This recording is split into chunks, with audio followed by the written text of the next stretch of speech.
Caitlin Clark Samaria has turned down a chance to participate in the NBA All-Star Game three-point shooting contest, stating that she wants her first three-point contest appearance to be in the WNBA All-Star Game in Indiana later. Caitlin Clark is once again at the center of controversy. This time, things are getting heated over the NBA All-Star Game. Clark recently turned down an exclusive invitation to participate, and the basketball world is buzzing. Fans are divided. Some see the invite as well-earned recognition, while others argue she hasn't done enough to deserve it. But the debate doesn't end there. Her new team, the Indiana Fever, is being hyped as the fourth best squad in the WNBA, a ranking that not everyone is buying. Even WNBA star Nafisa Collier has chimed in, acknowledging Clark's star power but questioning why the defending champions aren't getting the same spotlight. So, what's really going on? Is this just about Clark's growing influence, or is the WNBA failing to properly recognize its established stars? One thing's for sure, her decision to skip the 2025 NBA All-Star Weekend's three-point contest, where she would have competed against Steph Curry and Sabrina Ionescu, is keeping the debate alive. He needed that. I think she might get him, man. I think she might get him. He's got to be a little bit perfect now. His money rockets to come. At first, most media outlets praised Caitlin Clark's decision, especially since she explained that she wants her All-Star debut to happen at the 2025 WNBA All-Star Weekend.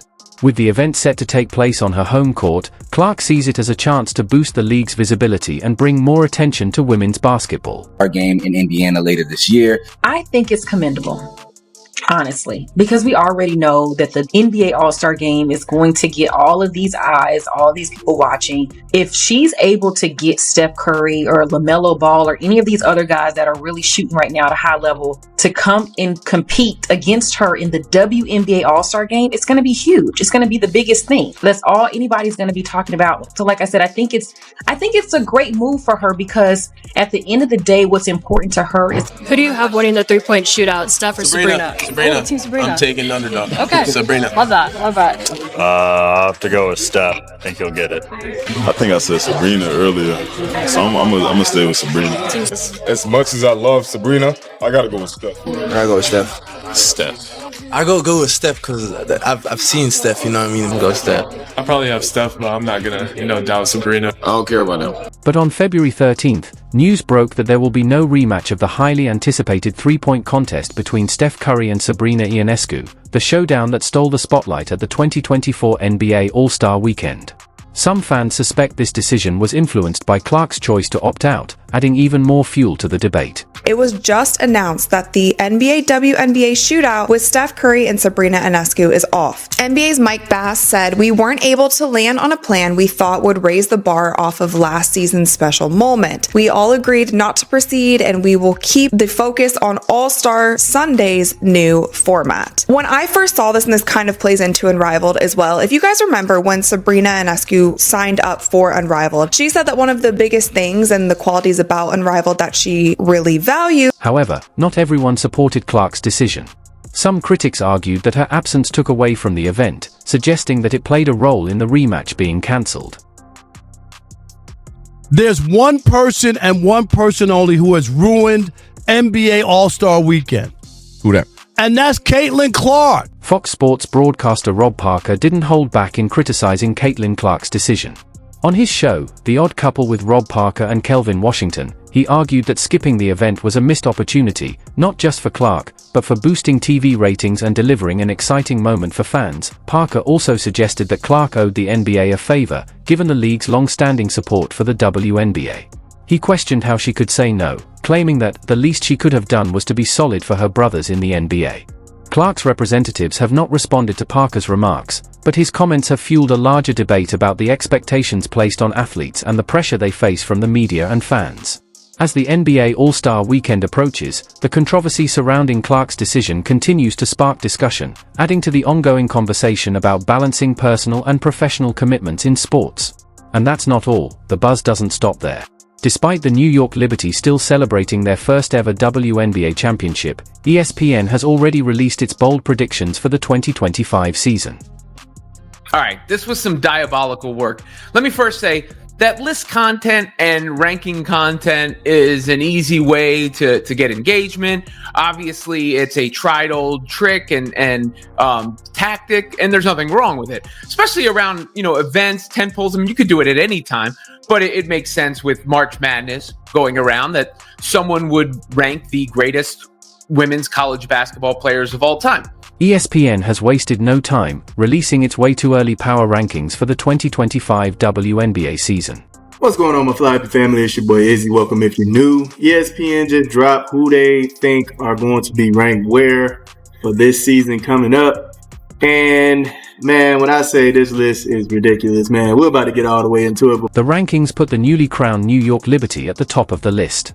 Last season's runner-up, the Minnesota Lynx, landed in second place, while the Las Vegas Aces, back-to-back champions in 2023 and 2024, were ranked third. Issue with where somebody ranks somebody, either that's up to the ranker, and that's going to get you the rancor of, some of the fans, which is part of the point in the first place, is to stir up debate and get people wondering who should be ahead of who and why you put somebody too high on the list and all that. But ESPN had this list of the greatest women's college basketball players of all time, as I just alluded to. And the way they presented it was something else. The real controversy starts with the fourth spot. ESPN placed Caitlin Clark and the Indiana Fever as the fourth best team in the league for the upcoming season, a ranking that has sparked plenty of debate. First of all, the video, the thumbnail of the video, and the title is presented like this: Is Caitlin Clark the greatest of all time in college basketball? So clearly using Caitlin Clark's name to drive it, knowing that Caitlin Clark is the biggest needle mover. Obviously, nobody knows that better than me. And I'm expecting to see where Caitlin Clark ranks on the list if I see that specific title. The issue is, not only is Caitlin Clark not even really on their list, she got removed from the list in the process while they were talking through it. The reaction was immediate when the account *ITalkHoops* shared the rankings on X. Fans quickly voiced their opinions, and for the most part, they weren't thrilled with how highly Caitlin Clark and the Indiana Fever were ranked. One user called it way too early and found it laughable that Indiana was ranked above Connecticut, while another added, Indiana isn't climbing to the top 4 unless that whistle keeps going. Discussion really quick with y'all, but let's get into the full ranking. All right, so they have Asia at 1. Now I don't think that's right. Okay, I don't feel like she has a higher chance than Caitlin and Fee. I'm not gonna lie. She now has Jewel Lloyd on her team. The possession of the ball is gonna be split big time between Jewel and Asia now. That's how I'm seeing it. Although she has help down there now. For the most part, the reactions on X have been harsh towards Caitlin Clark and the Indiana Fever. After all, this team is coming off their first playoff appearance since 2016, largely thanks to Clark's breakout rookie season. But fans don't seem convinced that the Fever are strong enough to deserve a top 4 ranking. While Clark and the Fever are undoubtedly talented, many WNBA supporters don't think they're quite that good yet. Just when it seemed like the debate might die down, the WNBA's latest announcement reignited the controversy. Adding even more fuel to the fire, the league revealed its national broadcast schedule for the 2025 season. First broadcast this season, ooh-wee, big-time doubleheader. Angel Reese, Caitlin Clark, they meet in the season opener. And then you have ring night for Breanna Stewart and the Liberty, seeing them host the 3-time MVP A'ja Wilson and the new-look Aces. But with such star power on those teams, it's really no surprise they're atop the list for the most games available for you to check out on a national scale. The Fever, they lead the league with 41 games here, followed by the Aces 33, the champion Liberty at 32. And then, with all the excitement surrounding player movement through free agency and trades this winter, the WNBA's broadcast and streaming partners for 2025 are set to showcase the league's superstars, rising talents, and can't-miss matchups like never before. Very quickly in sports, to get people to watch, you need rivalries, you need household names, you need games of consequence. That's why March Madness is so popular, because every game is survive and advance. And that's why playoffs are so popular. Every game has a game of consequence. And then when you build these household names, I mean, for many years, people followed the WNBA, not a player or a team. And now we have this opportunity to build rivalries, so they're following teams and players, not just the league, because it's the right thing to do, because we're a women's sports league, so it's changed. How are you looking now at expansion? The Indiana Fever will have 41 out of their 44 games featured on national television broadcasts or streaming platforms throughout the 2025 season. Our first broadcast this season, ooh-wee, big-time doubleheader. Angel Reese, Caitlin Clark, they meet in the season opener. And then you have ring night for Brianna Stewart and the Liberty, seeing them host the three-time MVP Asia Wilson and the new-look Aces. But with such star power on those teams, it's really no surprise they're atop the list for the most games available for you to check out on a national scale. The Fever, they lead the league with 41 games here, followed by the Aces 33, the champion Liberty at 32. Caitlin Clark took the basketball world by storm 2 seasons ago when she was playing for the Iowa Hawkeyes. Such an incredible moment on a global scale for our game, for our players. It's like the fans are absolutely incredible. It's the same when we go on the road. Like there's so many people that are showing up in Fever gear. It's really affecting, teams all across our league, which is a really great thing. Her success and fame quickly translated to the WNBA, helping grow the sport like never before.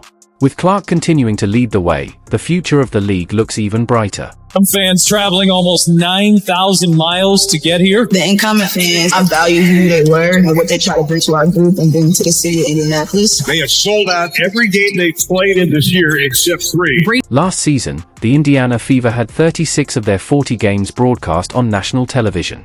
This season, the WNBA is expanding its coverage, and it's no surprise, 6 different television partners set viewership records for the highest-rated WNBA games, all of which featured the Fever. One another in practice. Atkins, count the bucket and the foul for Ariel Atkins. As Lexi Hull gets the lay in it. The 2024 season was arguably the best in WNBA history. Commissioner Kathy Engelbert shared her thoughts on the incredible season and expressed excitement for what's to come in 2025. Rewind the clock 3 years ago. What you said then compared to what you would say now. Yeah, again, we were in a very different place 3 years ago. I think the quality of the game was there, but the marketing wasn't there. The dollars and everything that it takes to get a national exposure. And I think our broadcast partners like ESPN have stepped up in a huge way. Our marketing partners, our corporate partners, we've done great from a revenue perspective there. So maybe we weren't ready for this moment, but that's why we raised that capital. We came off the pandemic year, which was tough for us because that was a pretty existential time for this league to either survive or go away. And we survived and now we're thriving. And so 3 years ago, I would have said something very different about where we were. Today, I can talk to the players about how we've moved from survive to thrive, and wasn't sure we were going to make it back in that pandemic year. Now I think we're in a much better place. The players know it, and now they come in with these big brands and a lot of excitement. WNBA star Nafisa Collier of the Minnesota Lynx shared her thoughts on the situation, stating that while the Fever and Clark are a talented team, she doesn't think they deserve all the recognition they're getting. Collier acknowledged that the Fever will be a strong team but argued that it's crazy not to have the defending champions featured more on TV.